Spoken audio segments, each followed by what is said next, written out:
নমস্কার বন্ধুরা, দুপুরকের খাওয়া খেতে বসে যাচ্ছি। আর সকালকে তো খুব বৃষ্টি হচ্ছে, তা সকালে সবাই রান্না করে খেয়েছি খিচুড়ি ভাত। তা সবাই এখন খেতে যাচ্ছে না, আর আমি অল্প খিচুড়ি ভাত খেয়েছিলাম বলে আমার খিদে পেয়ে গেছে, আমি খেয়ে নিচ্ছি। তা ভাবলাম যে তোমাদের সাথে শেয়ার করি। তা ভাতটা বেড়ে নিচ্ছি, দেখো গরম ভাত রান্না করেছি, আর কি কি রান্না করেছি তোমাদের সাথে শেয়ার করব।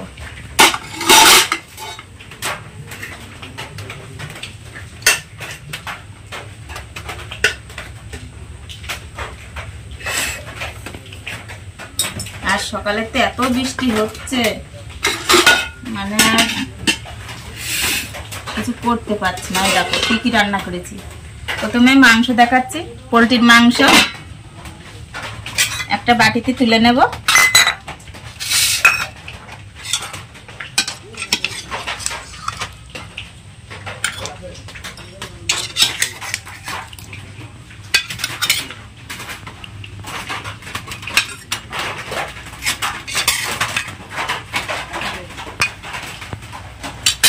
অল্প করেই খাবো, আগে যখন খাবো অল্প করেই খাবো। এবার নেব চিংড়ি মাছের তরকারি। দেখো পটল দিয়ে আর আলু দিয়ে রান্না করেছি, সুন্দর হয়েছে।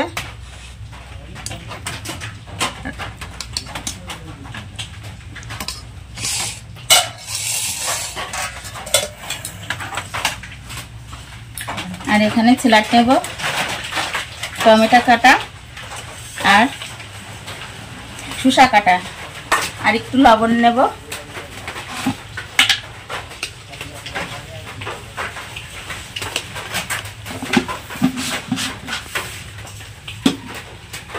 তবে বন্ধুরা খেতে বসে যাচ্ছি।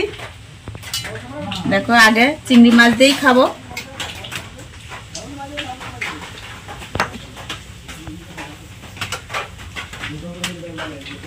বেশ গরম আছে, হাত লাগাতে পারছি না। এবার মনে হয় মুখেও দিতে পারবো না, সেরকম ভাব। একটু জুড়াই নেব।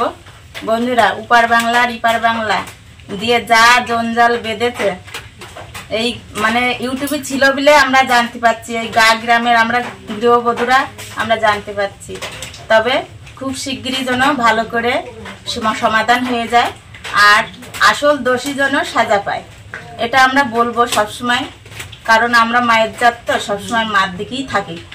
তা মা যখন মানে বেকায়দায় পড়ে, তখন তো আমাদের উঠে দাঁড়াতেই হয়। তা সেটা মনে করে সবাই যেন ঠিক বিচার করে, আর তার জন্য ঠিক সাজা হয়, আমরা এটাই চাচ্ছি। তাহলে খাই, আর অনেক কথা বলবো না, ভাত সামনে নিয়ে অনেক কথা বলতে নেই।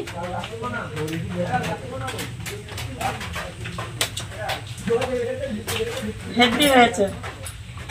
তাহলে বন্ধুরা, ভিডিওটি যদি ভালো লাগে তাহলে একটা লাইক করো, আর এতক্ষণ সাথে থাকার জন্য অসংখ্য ধন্যবাদ। আর আজকের জন্য টাটা।